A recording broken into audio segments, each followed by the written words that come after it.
Bonjour les amis, bonjour les athlètes, bonjour les trailers et bonsoir plutôt, donc les triathlètes. Je suis Julien de la team Passion Triathlon. Je vous souhaite la bienvenue pour cette émission hebdomadaire consacrée au partage, à la passion et au plaisir de nos sports, que ce soit en trail, en triathlon, peu importe. On fait tous partie de cette grande famille du sport. Et dans l'émission de ce soir, nous invitons deux personnes cette fois-ci. C'est un format un peu inédit. Vous avez pu voir des formats où on invitait donc des athlètes à nous partager leur expérience, que ce soit de la courte distance, de la longue distance, peu importe.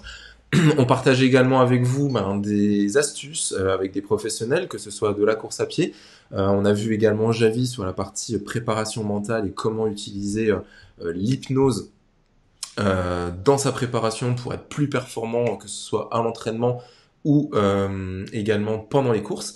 Et ce soir, c'est une émission un peu particulière car nous invitons deux personnes. Donc la première personne est présidente d'une association dont Passion Triathlon et dont je fais partie en tant qu'ambassadeur depuis l'année dernière, mais également une athlète, pas comme tout le monde. Donc elle nous expliquera son parcours, elle nous expliquera en quoi elle va se différencier et en quoi elle va se surpasser. Et vous allez voir que des fois c'est pas avec nos petits bobos qu'on peut se plaindre, parce que vraiment il y a des gens qui réalisent des choses mais incroyables, et je trouve que c'est hyper inspirant de s'inspirer de ces gens-là. Donc ah, j'avais pas de son. Si. Non, non, les autres. Voilà. Bonsoir Marmotine. Merci en fait de nous dire que voilà, il y avait un problème de son. C'est des petits aléas du direct. Donc du coup, nous reprenons. Allez, on fait vite fait. Merci de l'information. Donc comme je disais, je suis Julien de l'équipe Passion Triathlon. Donc on anime cette émission toutes les semaines où on invite des professionnels, on invite des athlètes à nous partager leur expérience, à nous partager leurs astuces, comment améliorer votre entraînement, comment améliorer vos courses, etc. Donc voilà. Ce soir, une émission particulière parce qu'on invite deux personnes. Nous invitons donc la présidente d'une association dont Passion Triathlon est membre, mais également je suis ambassadeur de cette association.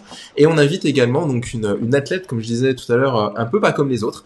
Elle va nous partager, j'ai envie de dire, son expérience. Elle va nous dire pourquoi elle fait ça. Elle va vous partager également, dans certains moments, souvent de coups durs, qu'est-ce qu'on peut faire pour se surpasser. Et vous verrez qu'un peu tous les petits bobos, les petits mallettes qu'on peut avoir, comparés aux défis que certaines personnes s'imposent et réalisent, finalement, c'est vraiment pas grand-chose. Ah bah non, Anthony qui nous dit on entendait très bien. Bah écoute. Bonsoir à tout le monde. Donc on a Estelle, on a Lucille, on a Tom Tom, on a Jean-Philippe, on a Marmotine, on a Anthony. Donc je place cette fois-ci. Nous invitons ce soir, pardon, Cécile Monod. Bonsoir Cécile, donc présidente de l'association C'est pas impossible. Et nous invitons également Stéphanie. Bonsoir Stéphanie. Bonsoir. Merci les filles d'avoir accepté l'invitation. Marmotine qui nous dit ça fonctionne, merci Cécile Monod pour ce direct. Donc place aux présentations. Cécile, dans un premier temps, est-ce que tu peux nous dire un petit peu qui tu es? Donc j'ai dit c'est pas impossible. Qu'est-ce que c'est pas impossible? Voilà, explique-nous tout. Alors, je suis Cécile, je vis à Annecy et j'ai créé l'association C'est pas impossible en 2014 avec Sophie, une amie, parce que je côtoie la sclérose en plaques depuis 1992, date à laquelle mon frère a été diagnostiqué. C'est une maladie tout à fait particulière, j'espère qu'on pourra en reparler en détail, et une maladie qui crée beaucoup de détresse et de difficultés pour les familles parce que la prise en charge reste vraiment précaire. Et l'idée, c'était de créer une association pour soutenir les malades, les aider, les informer, les orienter, les divertir aussi, leur mettre du baume au cœur, notamment à travers le sport, et puis pour convaincre les pouvoirs publics pour qu'une maison médicalisée ouvre dans les Pays de Savoie. Et donc là, elle a ouvert début mars. Donc on va bientôt sortir le champagne quand on aura le droit de sortir le champagne et de boire ensemble. Mais voilà, c'est la réussite de l'association. Bon, top, super, merci beaucoup. Donc oui, comme vous avez compris, hein, alors on aura beaucoup, j'imagine, de membres de l'association qui vont nous suivre, mais pour ceux qui ne connaissent pas, donc c'est pas impossible. Donc la sclérose en plaques, Cécile, si tu peux juste expliquer en 2 mots vraiment pour ceux qui connaissent pas encore, qu'est-ce que la sclérose en plaques? Alors, la sclérose en plaques est une maladie neurodégénérative qui atteint le système nerveux central et plus particulièrement la gaine qui entoure le nerf. Et cette gaine permet la conduction de l'influx nerveux. Et si la gaine est détruite, le courant entre le cerveau et le muscle ne passe plus comme un fil dénudé. Et ce qui fait que les commandes sont perturbées. On peut avoir des handicaps moteurs importants et très souvent des handicaps invisibles tels que de la fatigue, de la spasticité, des troubles cognitifs. Donc, c'est une maladie qui atteint le jeune adulte et qui est aujourd'hui la première cause de handicap non traumatique chez les jeunes. C'est une maladie qui touche essentiellement les femmes, donc c'est aussi pour ça que j'avais convié Stéphanie, parce que 3 femmes ont la sclérose en plaques pour un homme. Et c'est une maladie qu'on traite, mais dont on ne guérit pas. Il n'y a à ce jour aucun traitement curatif et on compte plus de 100 000 malades en France. D'accord. Super. Donc, comme tu disais, tu as demandé à Stéphanie de nous rejoindre. Bienvenue, Stéphanie. Regarde, on peut même Merci. faire petit applaudissement. Ouais, bravo! Bonsoir Stéphanie, merci d'avoir répondu à l'invitation, merci d'avoir répondu à l'invitation de Cécile pour nous partager un petit peu tout ça. Du coup, est-ce que tu peux également te présenter si Oui. on t'a invité forcément, donc comme vous aurez tous deviné et compris, Stéphanie est également atteinte de cette pathologie et elle va nous expliquer au cours de l'émission comment elle a réussi à faire face et en quoi le sport l'a aidé et en quoi le sport aujourd'hui l'aide au quotidien. Ok, donc bonjour à tous, bonjour à tous les auditeurs. Donc, je m'appelle Stéphanie, j'ai 46 ans, je fais du triathlon depuis une dizaine d'années et j'ai eu une névrite optique en 2017. J'étais sur le triathlon de l'Alsman justement et je le faisais pas, hein, j'étais spectatrice et c'est là que j'ai connu donc Cécile et l'association, mais je ne savais absolument pas que j'avais une sclérose en plaques à ce moment-là. J'avais juste un problème de vue et finalement au cours des examens, voilà, on m'a dépisté cette pathologie qui a été confirmée par d'autres imageries quelques mois plus tard. Donc, ça a d'abord été un choc parce que on s'imagine jamais pouvoir être atteinte de ce genre de pathologie. Et il a fallu l'encaisser. Donc, j'étais déjà sportive depuis toujours. Je fais beaucoup de sport. Et finalement, le diagnostic a été un soulagement parce que je savais pas trop ce que j'avais. J'ai mis quelques mois à encaisser et je me suis dit, bon, finalement, j'ai une forme qui était quand même pas sévère. J'avais relativement bien récupéré de ma névrite et je suis quelqu'un de battant et de positif en général dans la vie. Et je me suis dit, tu peux pas t'arrêter là, tu as la chance de pouvoir encore continuer. Donc, il faut y aller. Et donc, j'avais déjà fait 2 Ironman et je me suis donc réinscrite sur l'Ironman de 2018 en portant donc le t-shirt. D'accord. C'est pas impossible. Du coup, juste pour rebondir, donc tu nous dis que tu fais du triathlon. Comment, alors et en plus de l'Ironman, comment tu peux expliquer à des gens qui, je pense, du coup déjà, alors il y a quand même un truc. Est-ce que vous êtes toutes d'accord? Je vous mets les trois pour dire que quand on dit qu'on fait de la distance Ironman, tout le monde nous prend pour des fous. Et du coup, moi-même le premier. Et donc c'est toujours cette question. Pourquoi tu fais ça? Alors du coup, chacun a son pourquoi, chacun a sa réponse. Stéphanie, comment tu peux expliquer aux gens qui nous prennent déjà pour des fous en étant, j'ai envie de dire, valides, normaux, pas malades, entre guillemets, comment, atteinte d'une pathologie neurologique, tu es capable de faire une distance Ironman? Alors la première motivation, j'ai envie de dire, c'est l'entraînement au quotidien. Parce que je préparer un Ironman, c'est quand même pas rien. Il faut du temps. Donc ça me permet de me fixer un objectif et de faire du sport relativement toute l'année pour atteindre mon objectif, en général fin juin. Et pourquoi un Ironman? Parce que finalement, alors moi je trouve que je me pousse beaucoup moins quand je fais de la longue distance et à mon rythme que quand j'ai fait la Coupe de France des clubs avec mes copines l'année dernière, où c'est du court, du sprint, et pour moi c'est beaucoup plus traumatisant, beaucoup plus difficile. Donc finalement l'Ironman, je le prends comme une grande journée de sport qui se prépare toute l'année, qui me permet de me maintenir en forme. Et quand on l'a fait une fois, on se dit c'est vraiment pas impossible à faire une deuxième et une troisième fois. Et c'est vrai qu'aujourd'hui, en l'ayant fait avec la pathologie, j'encourage tous ceux qui le peuvent à se fixer des objectifs, parce que quand on a envie et quand on a les capacités physiques de le faire, bien évidemment, c'est pas toujours possible. Il faut pas se priver de se fixer ces objectifs personnels et sportifs. Et puis oui, c'est de la longue distance qui se prépare pour moi toute l'année finalement, qui me permet de faire du sport toute l'année. D'accord, super. Cécile, est-ce que pour toi également, du coup, en tant que présidente de l'association, tu côtoies donc forcément beaucoup de sportifs, des ambassadeurs. Est-ce que beaucoup font des grosses distances? Alors, l'émission est forcément pour tout le monde, mais chez Passion Triathlon, nous sommes quand même spécialisés dans la longue distance. Est-ce que pour toi, ça t'a surprise également de voir que des athlètes atteints de cette pathologie pratiquaient des sports aussi longs, que ce soit des trails ou des triathlons longue distance, ou quand tu as créé l'association et que les sportifs ont commencé à partager tout ça avec toi, c'était quelque chose de sensé, ou des questions que tu t'es posées?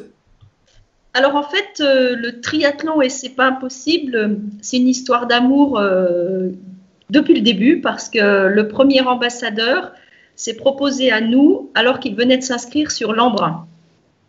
Donc on était sur un triathlon déjà difficile en 2015, longue distance, et c'est le premier ambassadeur qui a porté le maillot en faisant du triathlon et en faisant simplement du sport pour l'association. Il n'était pas malade de la sclérose en plaques, mais l'idée était de montrer que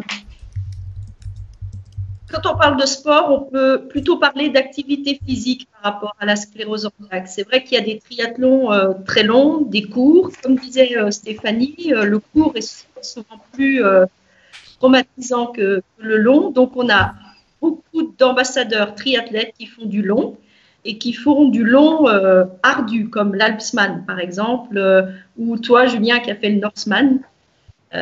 Après, on a beaucoup de malades qui ont la sclérose en plaques et qui font de l'activité physique, que ce soit de la course à pied ou du trail. Il y a des trailers qui font aussi, qui mangent beaucoup de dénivelé. À mon sens, c'est pas tellement une histoire de difficulté, c'est plutôt une histoire de mental, parce que j'ai le sentiment que quelqu'un qui se lance dans de la longue distance, c'est pas la maladie qui va l'empêcher de se lancer dans de la longue distance. D'abord, c'est une envie de faire de la longue distance, et après, on fait avec la maladie pour aller au bout de cette longue distance et passer la finish line. C'est vrai que du coup, chez C'est pas impossible, on a des ambassadeurs qui font absolument tous les sports et qui font toutes les distances. Mais à mon avis, quelqu'un qui fait du long avait déjà envie de faire du long et fait encore plus du long avec la maladie. Peut-être Stéphanie, tu vas me confirmer ou pas, mais voilà. En tout cas, ce qu'il faut comprendre aussi, c'est que la sclérose en plaques est une maladie tout à fait complexe et qu'il n'y a pas un cas qui se ressemble pratiquement. Stéphanie fait partie des gens qui ont une forme qui lui permet de faire cette activité physique très poussée. À côté de ça, il y a des formes qui sont très handicapantes, invalidantes. Et même l'ambassadeur qui porte le t-shirt de C'est pas possible pour faire 500 mètres à pied, c'est déjà une victoire, parce que quand on connaît bien la maladie et qu'on voit les ravages qu'elle peut faire sur le corps, il n'y a pas de longue distance, il y a juste la distance et le fait de remettre des baskets, de refaire une activité physique qu'on ne faisait plus. Et ça, c'est aussi l'idée de C'est pas possible, c'est de redonner envie à des sportifs qui étaient sportifs, qui ne le sont plus ou qui ne l'ont jamais été, de reprendre une activité physique, parce que l'activité physique est bénéfique pour réduire les symptômes de la sclérose en plaques.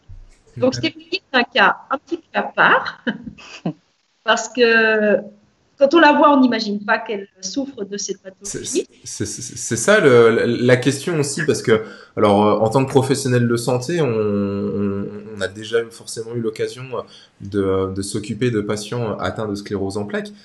Quand ils viennent en rééducation, forcément, ils sont pas forcément au meilleur moment, on va dire, dans la meilleure phase en fait de leur rééducation.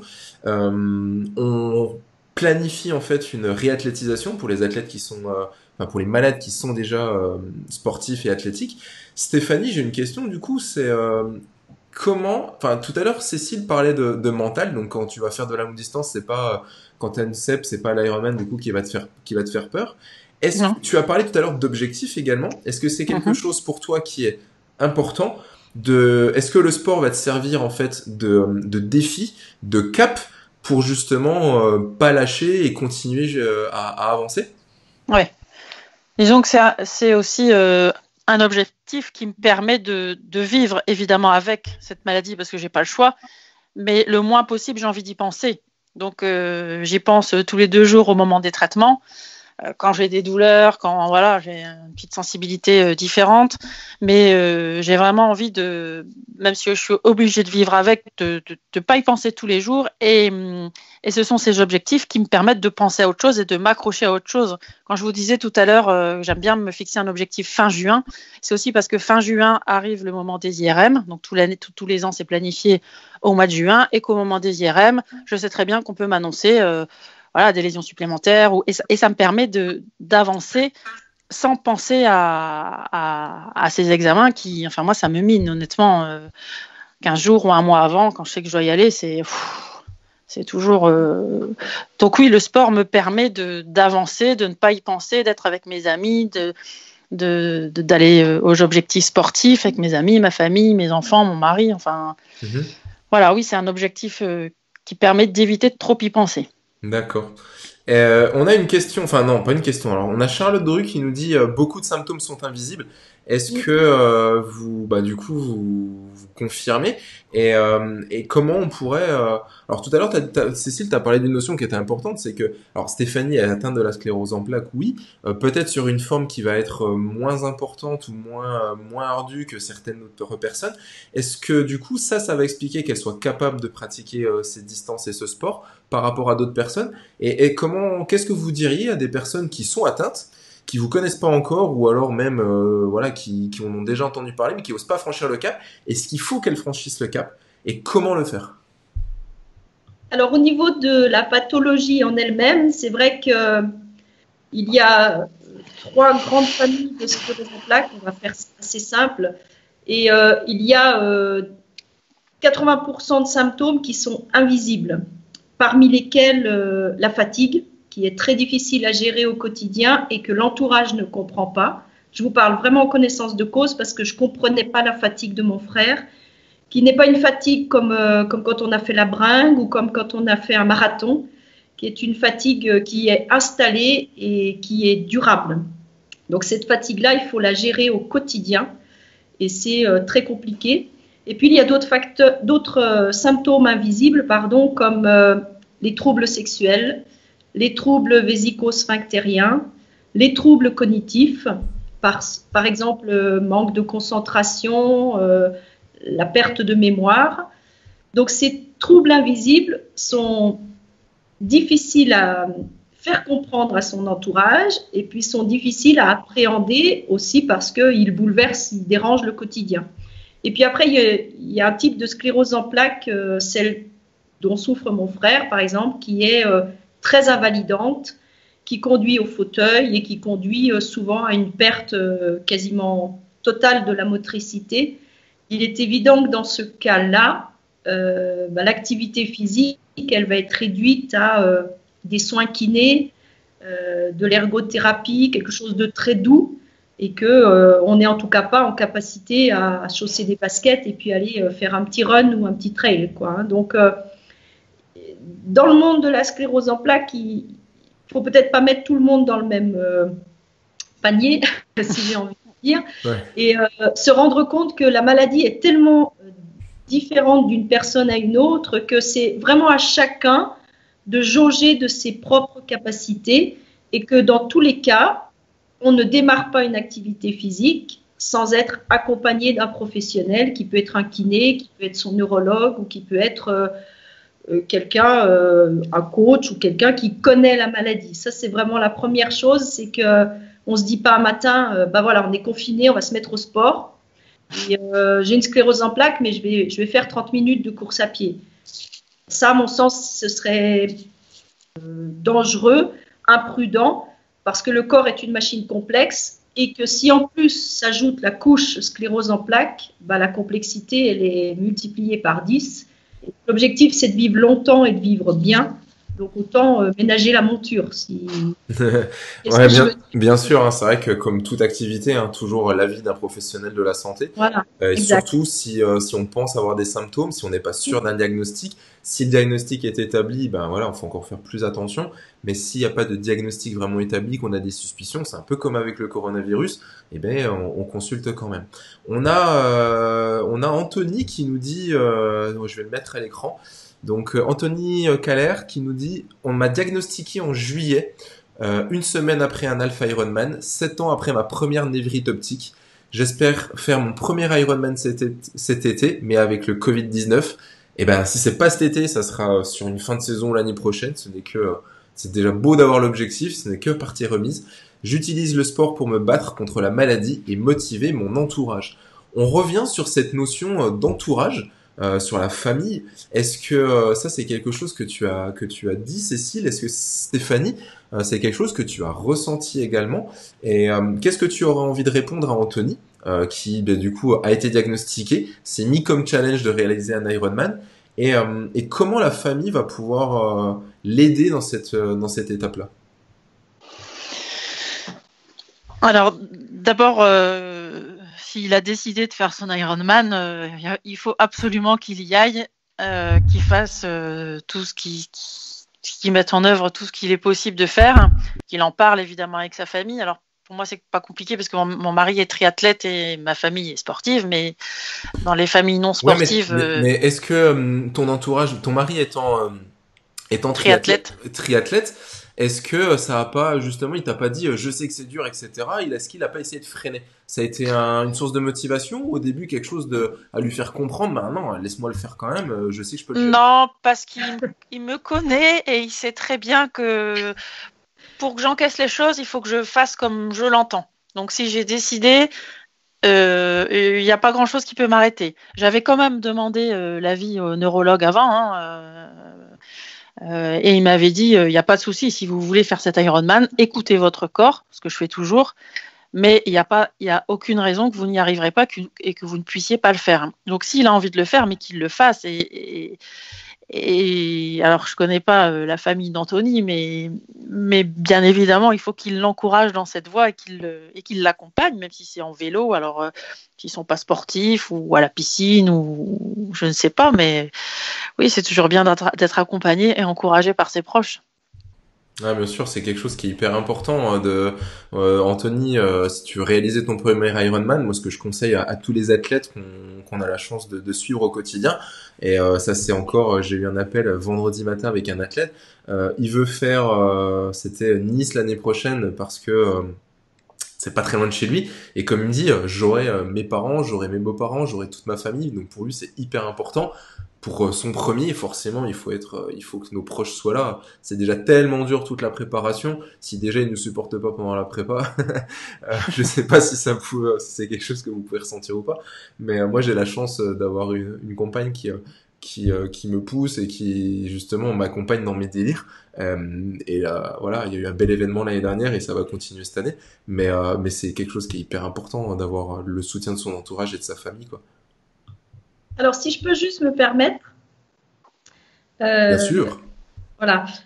Au niveau de la famille, ce que l'on sent, nous, de nos adhérents, des gens avec lesquels on parle de la maladie, c'est que plus la maladie est installée dans la famille, plus le soutien va être important, que ce soit pour un défi sportif ou un tout autre défi comme reprendre ses études ou changer de métier.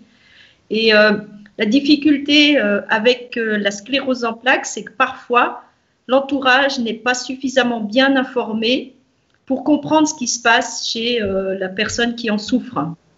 Et quand, Stéphanie, peut-être que tu es d'accord avec moi, quand en fait on est soi-même malade de la sclérose en plaques, on vit des choses qu'on a parfois du mal à expliquer ou qu'on n'explique pas avec les bons termes.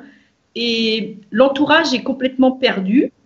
Et moi, j'invite l'entourage à se renseigner sur la sclérose en plaques, mais auprès des bonnes personnes. Donc, il ne s'agit pas d'ouvrir Internet, parce que là, c'est n'importe quoi, mais d'aller peut-être se faire aider par le neurologue, discuter avec le neurologue de la sclérose en plaques, aller à des réunions d'information. Il y en a beaucoup. Il y a beaucoup d'informations aussi données par les associations comme la nôtre.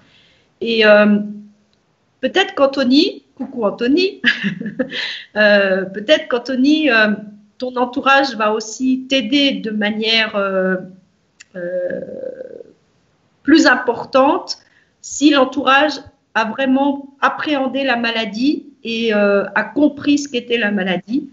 Et après la phase de colère, parce que quand le diagnostic tombe, il y a une phase de colère pour l'entourage. Après la phase de colère, on fait avec et on fait tous ensemble avec. Et c'est ce qui est beau et c'est ce qu'on voit notamment chez Charlotte tout à l'heure ou chez d'autres gens qui peuvent venir nous parler de la sclérose en plaques qu'ils côtoient au quotidien. On a Marmotine qui nous dit la famille ne comprend pas la maladie. Donc comme disait Cécile, c'est important, je pense, d'en discuter et d'aller voir des professionnels de la santé qui puissent justement l'expliquer et aux malades et à la famille, pour qu'il y ait vraiment un échange entre les deux. Et Oui, c'est ça. En fait, c'est une maladie dont on parle très peu alors qu'elle est très fréquente, qu'elle atteint l'âge adulte, le jeune adulte, quand on fait des projets, quand on veut avancer, puis tout d'un coup, le couperet tombe. Hein, comme Stéphanie l'a expliqué tout à l'heure, il faut un moment pour se relever, puis il faut avoir vraiment du cran pour faire face. Et l'entourage est complètement délaissé, parce que la prise en charge n'est pas convenable et en 2020, on a du pain sur la planche, j'ai envie de dire. Mais invitez votre entourage à se renseigner sur la maladie, à aller voir des conférences ou assister à des réunions toutes simples. Emmenez-les. Et voilà, ça permet des fois de désamorcer une situation et puis de ne pas en parler soi en tant que malade, mais d'en faire parler quelqu'un de tiers. Et pour l'entourage, c'est peut-être plus facile aussi parce qu'il y a moins d'affectifs. Top, merci beaucoup. On avait, que je retrouve tout à l'heure, j'ai loupé la question. On a Stéphane qui nous dit bonsoir, je vais le mettre à l'écran. Bonsoir Stéphanie, quelle est ta discipline préférée sur un Ironman? Alors, c'est pas la course à pied, clairement. J'aime bien la natation et le vélo. Globalement, voilà, je sors à peu près un quart en natation, à la moitié en vélo et je me fais ramasser en course à pied. Mauvaise gestion de course ou il se passe quoi? Non, la course à pied, c'est vraiment douloureux. D'accord. Je suis assez massive. Bon, bref, c'est douloureux, les périos. Mais comme tu disais tout à l'heure, Julien, les petits bobos, vraiment, je vis avec et j'y attache pas beaucoup d'importance. Mais non, c'est vraiment la natation parce qu'on est porté et puis le vélo un peu plus. Donc, il y a moins de souffrance musculaire, on va dire. Ouais. On a Yann Gaëtan qui, je vais partager également son commentaire, c'est rigolo. Je pense que certains se plaignent d'être enfermés chez eux pendant un mois, alors que d'autres sont prisonniers d'un corps défaillant toute leur vie. C'est sûr que, malheureusement, quand on vit pas, je pense, des choses, très belle casquette, donc c'est pas impossible, Yann Gaëtan. C'est sûr que on a tendance à se plaindre au quotidien et on se rend compte en fait quand on côtoie des gens comme toi Stéphanie, même comme toi Cécile, qui accompagnent des malades toute l'année.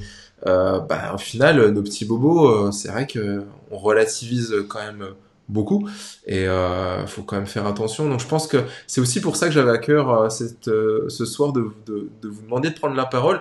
C'était aussi pour montrer aux gens ben, qu'il y a des choses comme voilà qui sont vraiment possibles et quand on a un objectif en tête, quand on a décidé de se lancer un défi, ben on peut vraiment mettre tout en action pour réaliser ce défi. Alors je parle pas uniquement de coaching, de plan d'entraînement, peu importe, mais chacun a envie de performer à son niveau. Stéphanie, est-ce que petite question, est-ce que pour toi le mot performer sur un Ironman, est-ce que ça a du sens ou pas déjà? Pas du tout. D'accord. Est-ce Non. que, alors, parce que pour toi, le mot performance ou performer, ça a quelle connotation? Classement.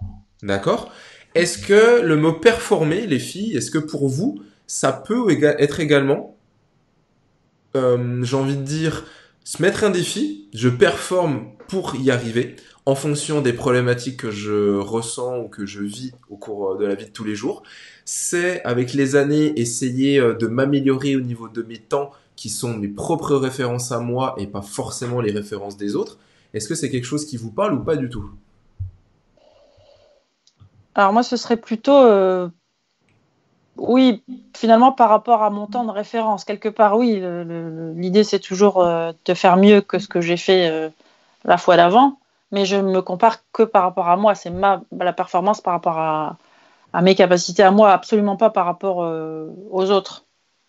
Bien Ça n'a sûr. pas d'importance. Voilà, c'est vraiment par rapport à moi. C'est mon petit défi. Très bien. Cécile, est-ce que ça te parle?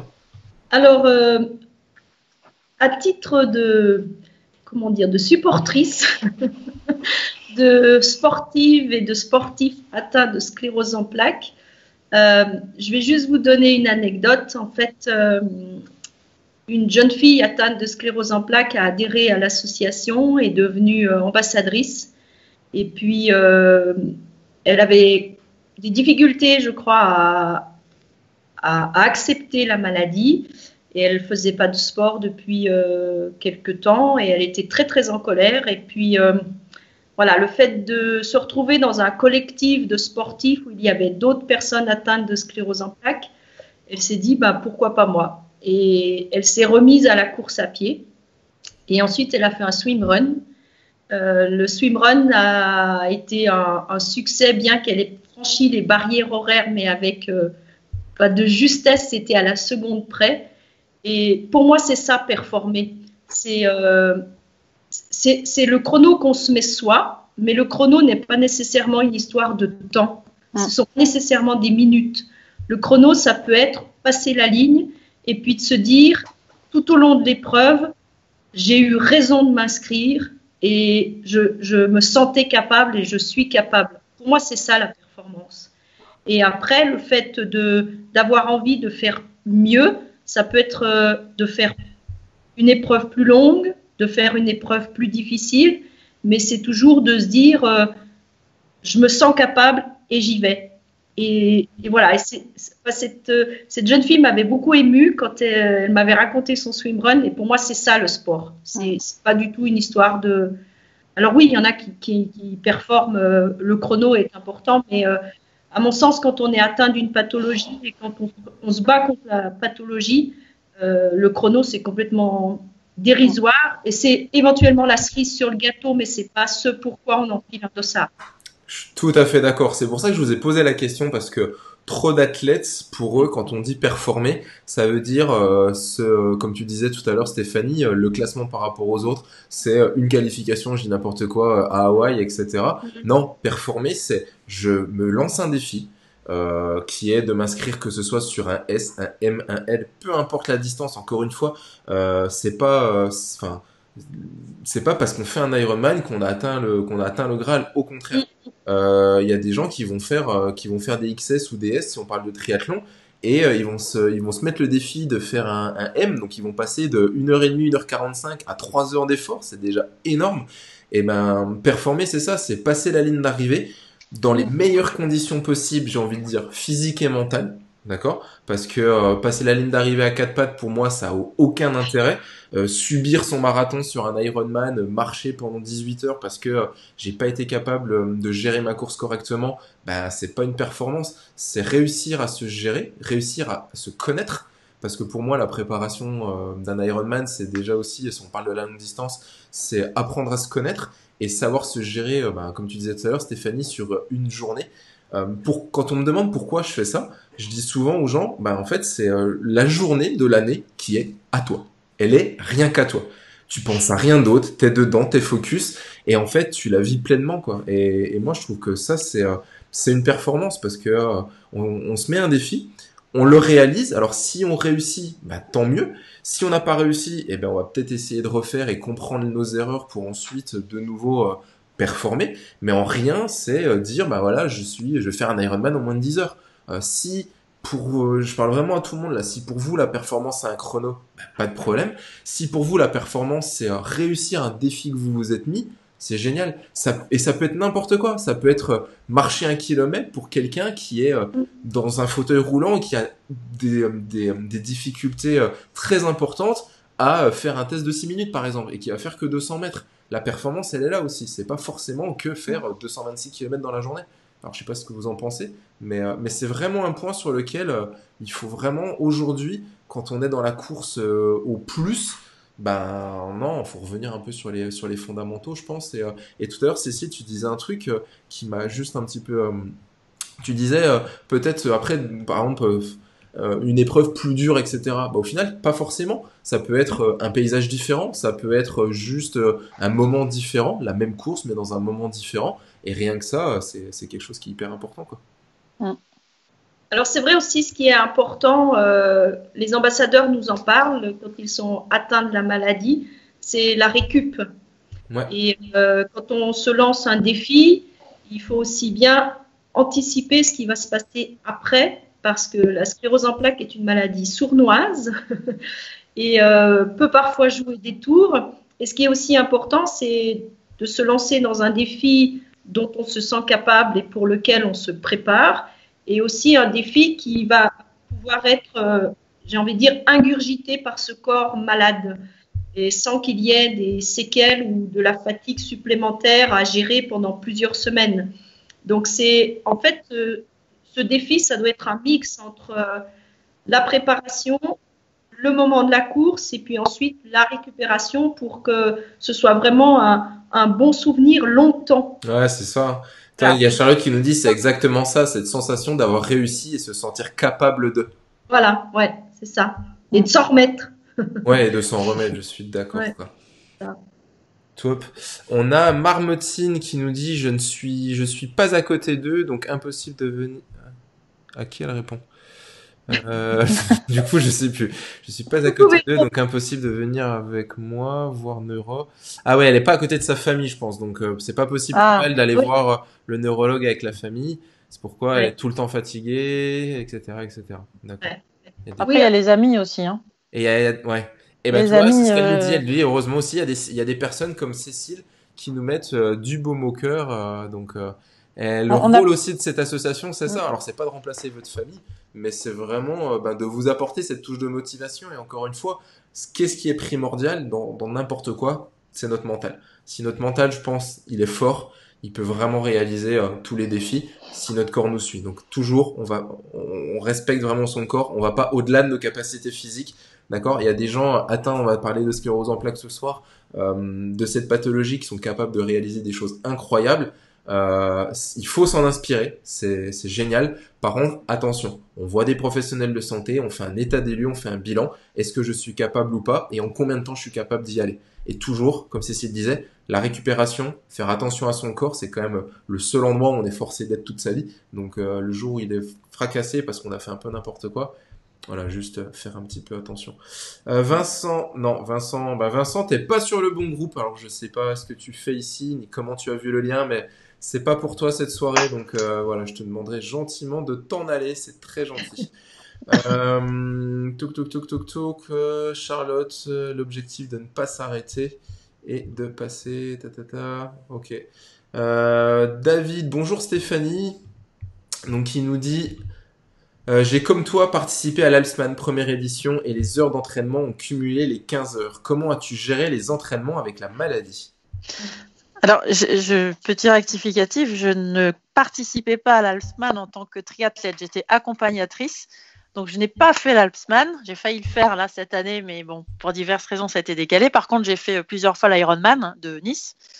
je fais toujours le même en fait, parce que j'aime bien, je me fais plaisir aussi, j'adore nager dans la Méditerranée. Et en fait, je ne pense pas, alors après tout est question de relativité, mais je ne pense pas faire beaucoup d'heures d'entraînement. Pour quelqu'un qui prépare un Ironman, je dois tourner entre, on va dire, 9 et 15 par semaine, pas plus. Et j'écoute beaucoup mon corps. Comme je disais tout à l'heure, la performance, c'est pas forcément le chrono, c'est aller au bout sans me faire mal. Donc quand je sens que je suis fatiguée ou que j'ai mal, j'arrête ou je ralentis. Donc c'est comme ça que je gère mes entraînements quotidiens ou hebdomadaires. C'est que je suis beaucoup à l'écoute de mon corps, beaucoup moins qu'avant, où je me disais, bon, allez, t'as une petite douleur, ça passe. Aujourd'hui, la petite douleur, évidemment, je la garde. Je cours avec, mais je ralentis pour pas l'accentuer et pour pouvoir surtout continuer à courir et atteindre mon objectif. Donc vraiment, c'est écouter son corps et pas le planning d'entraînement qu'on a sous les yeux. Et moi, j'ai le coach de mon club de triathlon là, qui me suivait donc cette année et il me demande à chaque fois quelles ont été tes sensations, est-ce que tu étais fatigué, est-ce que si, est-ce que là, et qui réadapte derrière mes entraînements. Donc vraiment à l'écoute du corps, c'est vraiment très très important, pas se pousser, pas. Pour moi, c'est la réussite d'un objectif sportif quand on est malade. Je sais pas si j'ai répondu à la question. Je me suis emballée. Et puis personne.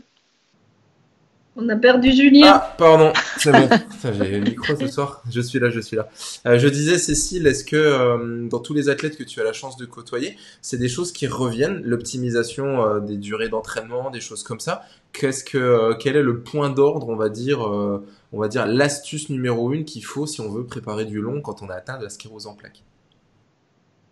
Alors, de ce que j'entends et de ce que je vois, le maître mot pour moi, c'est plaisir. Parce que les heures d'entraînement, c'est des heures qu'on ne passe pas nécessairement avec sa famille, sauf si on a la chance d'être marié à un triathlète et d'être dans le même club de triathlon que lui. Sauf si on a aussi des enfants qui font du triathlon et on peut faire des sorties vélo. On a des ambassadeurs qui ont comme ça une famille de triathlètes. Donc voilà. Ce qui me semble important dans l'état d'esprit de ce que nous disent les ambassadeurs atteints de sclérose en plaques, c'est le juste milieu entre dépasser ses limites et continuer à se faire plaisir. Parce que la maladie, elle vient bouleverser un équilibre psychologique, psychique, physique qui est important. Et il faut que le sport soit quelque chose qui apporte du bien-être et qui apporte cette hormone-là qui fait du bien. Endorphine. Voilà. Donc, du coup, on a par exemple un triathlète qui est ambassadeur qui vit en Australie. Lui, il fait ça pour son plaisir et aussi pour botter le cul à la maladie, si vous me permettez l'expression, parce que tout ce qu'on fait qui permet d'avancer, qui permet de contrecarrer la maladie, c'est une vraie victoire et mentalement, ça fait vraiment du bien. Et voilà, c'est un petit peu ce que moi je ressens quand je discute avec les athlètes qui ont la sclérose en plaques et qui ne sont pas nécessairement des triathlètes, mais qui peuvent être des coureurs à pied ou des trailers qui font du gros dénivelé. Parce que le triathlon, c'est un sport difficile, mais le trail, c'est aussi très, très exigeant pour un corps atteint de sclérose en plaques. C'est sûr. On a Cyril qui nous dit attention de ne pas confondre charge et volume d'entraînement. Je suis tout à fait d'accord. Toi, la semaine dernière, j'avais un de nos athlètes en ligne et il a préparé alors il est pas malade, mais il a fait un ultra début mars et il me disait voilà deux choses. C'est la première fois par le plan d'entraînement qu'on lui prépare qu'il a l'impression, il a jamais fait aussi peu de dénivelé pendant une préparation. Donc avant, il bouffait du dénivelé. Pour lui, il fallait faire du dénivelé. Donc il a jamais fait aussi peu de dénivelé. Et il a jamais autant performé. Et il est jamais arrivé aussi, on va dire, en forme le jour de la course et aussi peu stressé. Il me disait vraiment, je me sentais pas stressé, je me sentais bien. Et il s'est régalé. Il me disait, je comprends pas, j'ai quasiment pas fait de dénivelé. Donc voilà. Donc attention encore une fois, comme disait Cyril, ne pas confondre charge, volume d'entraînement et mauvaise adaptation. Pour clôturer gentiment, j'aime beaucoup poser une petite question à tous nos invités. Donc, on va commencer par Stéphanie. Si tu veux bien, Stéphanie. Hop, Stéphanie, je te remets à l'écran. Voilà. Partage-nous quel est ton meilleur souvenir sportif. La chose pour toi où tu vas te rappeler toute ta vie. Je pense que ce sera la finish line de 2018. Justement, celle où rien qu'en l'évoquant, j'ai les souvenirs, enfin l'émotion qui remonte, parce que c'est vraiment l'Ironman que j'ai fini en étant diagnostiqué, c'est pas impossible. Donc mon mari était là, il m'attendait sur la ligne d'arrivée, il était en larmes. Cécile était là sur le bord de la ligne, elle m'attendait. J'ai mis le t-shirt, j'ai pu parler au micro et vraiment c'était et donc il y avait ça, et aussi j'ai emmené des copines de mon club de triathlon sur ce triathlon. Elles ne pensaient jamais qu'elles n'étaient pas malades, hein. Enfin en tout cas je le sais pas, mais qui ne pensaient pas non plus pouvoir terminer un Ironman. Et voilà, donc ce souvenir de cet Ironman 2018, c'était beaucoup d'émotions à tous les niveaux. Amener mes copines, moi sur la ligne, voir Cécile porter le t-shirt, être interviewée. Et voilà, c'est mon meilleur souvenir sportif. Donc à recommencer. Oui, c'était prévu là. C'est ça qui est bon. Avant la semaine. Oui, c'est vrai, tout à fait. Et si je peux me permettre de parler de l'association de Cécile aux personnes qui m'écoutent, en fait, c'est vraiment son association qui m'a permis d'accepter. Parce que c'est une pathologie que je connaissais pas, hein, pas vraiment. Enfin, on a tous une idée de la sclérose en plaques où on imagine vraiment qu'on va finir en fauteuil roulant, qu'on va plus pouvoir marcher, ce qui arrive malheureusement à certains d'entre nous. Et en fait, c'est l'association de Cécile qui m'a aidée à rencontrer d'autres personnes qui étaient atteintes, à discuter, et qui m'a permis de me dire, mais non, en fait, tu peux continuer à te battre vers tes objectifs sportifs. C'est vraiment, son association, elle a vraiment une vocation sportive qui m'a vraiment, moi, beaucoup aidé à accepter. Donc, merci Cécile. Et c'était Gaëtan que j'avais sur le bord de la route, hein, c'est ça? Oui, c'est ça. Qui prend les photos. Exact, ouais. Top. Super, merci beaucoup les filles pour ce moment. Franchement, ça donne un peu d'émotion. Cécile, à toi maintenant. Partage-nous ton plus beau moment. Alors sportif ou autour, en tout cas, forcément de C'est pas impossible. C'est pas forcément un événement. Voilà. Quel est ton plus beau souvenir autour de la sclérose en plaques, autour de l'association, autour de toute cette thématique? Alors j'en ai plein, hein. Moi, je vis les émotions par procuration avec tous les ambassadeurs à chaque fois qu'ils passent une ligne. C'est vrai que 2018, c'était un très, très grand moment. Je voyais Stéphanie pour la première fois. Et voilà, la magie de la belle rencontre a fait le reste. Après, ma plus belle émotion, forcément, elle est personnelle. Mais à mon avis, elle est aussi collective parce que ce que l'association C'est pas impossible a réussi à faire, c'est de rapprocher les malades de leur famille. Et quand mon frère a passé la ligne d'arrivée, je vais l'appeler comme ça, de cet établissement à Saint-Joriot, et qu'il s'est rapproché de sa famille, qu'il est revenu en Haute-Savoie alors qu'il était dans le Jura à des heures de route pas possible. C'est sympa le Jura. Ouais, c'est sympa pour se promener. Mais pour aller voir un malade, c'est pas le top. Quand il faut faire 5 heures de route parce qu'on habite Chambéry et qu'on doit aller voir sa fille malade dans le Jura, franchement, il me semble qu'il y a des choses qui devraient plus être possibles dans l'une des 10 premières puissances mondiales. Voilà. L'émotion me gagne un peu parce que le combat qu'on a mené, on l'a aussi mené grâce aux ambassadeurs qui ont fait connaître notre association via le sport, qui ont donné cette image dynamique, fédératrice, collective, parce que le sport, c'est avant tout pour moi l'humain. Et j'ai pas de plus beau souvenir que l'arrivée de mon frère près de chez moi, mais j'ai des milliers de souvenirs que tous ces ambassadeurs me donnent, et c'est une boîte qui est juste magnifique, elle est ouverte tout le temps. Et voilà, je leur dois beaucoup, l'association leur doit beaucoup. Et si tous ensemble, on arrive à donner l'envie aux malades, aux familles, de pratiquer une activité physique ou de repratiquer un loisir qu'ils avaient oublié pensant que c'était plus possible. Je pense à de la musique, je pense à de la peinture ou à du théâtre. Là, on aura vraiment gagné et la vie continue. Voilà. Top, c'est magnifique. Vraiment, ça me touche beaucoup ce que tu racontes. Et je pense que ça touche un peu tous les membres de ton association, parce on a Charlotte qui nous dit merci beaucoup, on a Marmotine qui nous dit également idem pour moi. Elle suit l'association depuis 2014, rencontrée en 2015. Merci à vous trois pour ce live, bonne soirée. Donc vraiment merci encore à toi Cécile d'avoir créé ça. Donc les gens se retrouvent, hein. C'est vrai que le sport est fédérateur comme tu disais. Voilà, on a plus de différence à ce niveau-là, hein, quand on est. J'aime bien dire quand t'es sur le marathon d'un Ironman et que tu vois tout le monde limite à vomir au bord de la route, il y a plus vraiment de différence entre les athlètes, hein. Il y a plus de classe sociale, il y a plus rien du tout, quoi. Et ça, je trouve ça rigolo. Et l'autre jour, quand on a invité Estelle qui nous a partagé son premier triathlon, on disait que pour moi dans le triathlon, moi je viens d'un autre sport qui est pas du tout pareil, où il n'y avait pas du tout cette entraide, ce partage et cette fédération en fait entre les athlètes. Le triathlon, l'un des meilleurs moments pour moi, alors même si tout le monde est stressé, c'est quand même le parc à vélo de départ où chacun se regarde, chacun s'examine, mais par contre, t'en as toujours qui te donnent un coup de main. T'as pas de pompe, on prête une pompe. Et je trouve que on le retrouve également et encore plus dans le trail.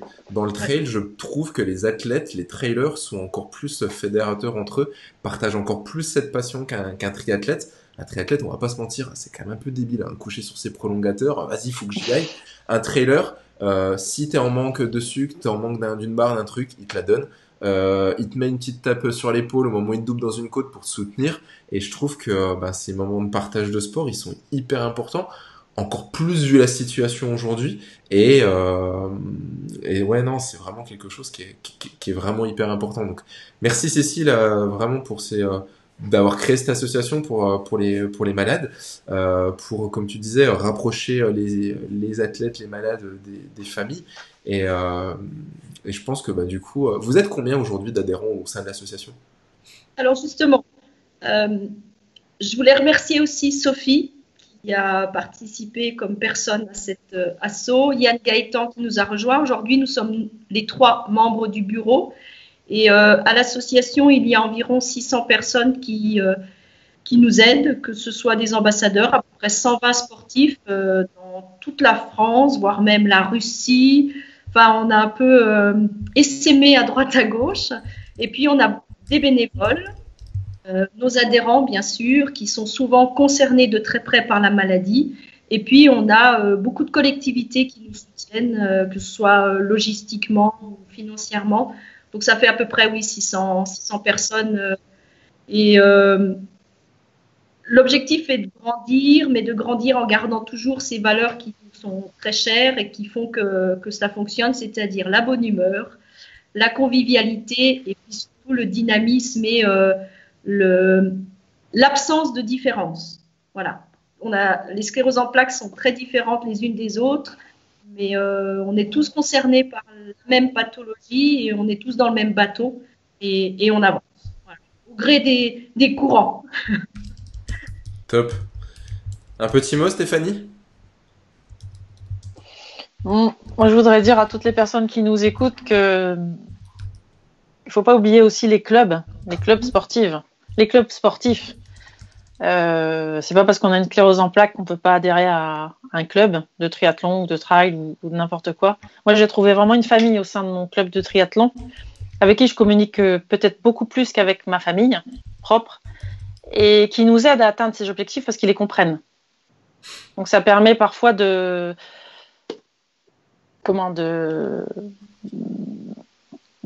à l'extérieur les soucis qu'on n'a pas envie de développer à la maison, parce qu'il y a des moments où on n'a pas envie de parler à la maison. Voilà. Donc, n'hésitez pas à adhérer à des clubs aussi. C'est important de pas être seul et d'être accompagné.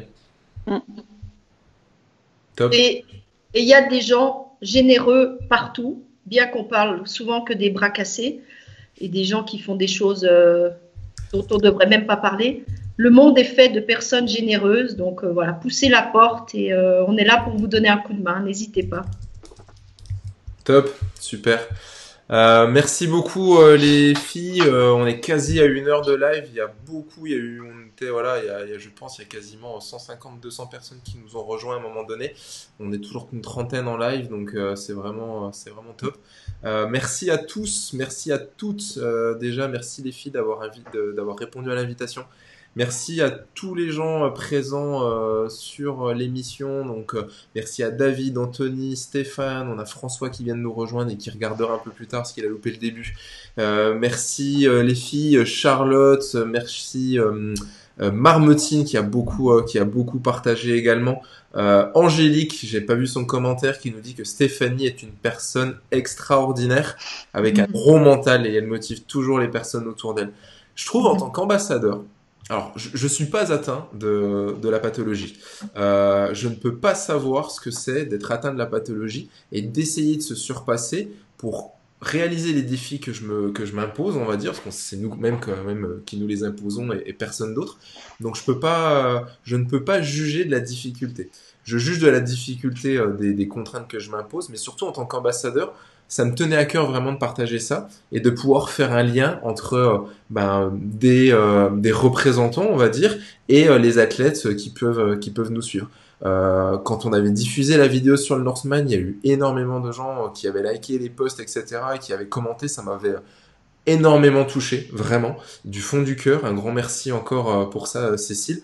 On fait les choses, en tout cas pour ma part, je trouve, et comme cette émission, on fait les choses pour pouvoir les partager et pour pouvoir vraiment vous donner le meilleur et vous donner cette notion de plaisir, de famille, que ce soit du sport ou votre propre famille. C'est vraiment quelque chose qui, pour nous, est au cœur de nos valeurs, au cœur de notre ADN et vraiment quelque chose d'important. Donc vraiment, merci à tous d'avoir répondu présent. Merci beaucoup. Merci à vous. S'il n'y a plus de questions, merci. Oui, Marmotine, c'est un grand combat. Bravo, Stéphanie. Ah, mais Stéphanie, mais tout le monde. Ça te fait quoi quand on te dit justement merci j'imagine pas que ça te flatte, mais qu'est-ce que tu as envie de répondre à ça?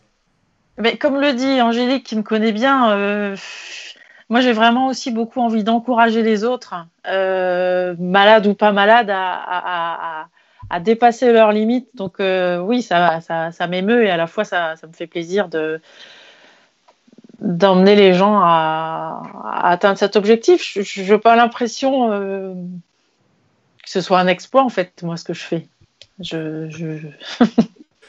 C'est toujours un exploit. Ouais. Bon, super. On va clôturer, ça fait 1 heure qu'on est en live, donc merci encore à tous, merci à Cécile, merci à Stéphanie, merci à tout le monde.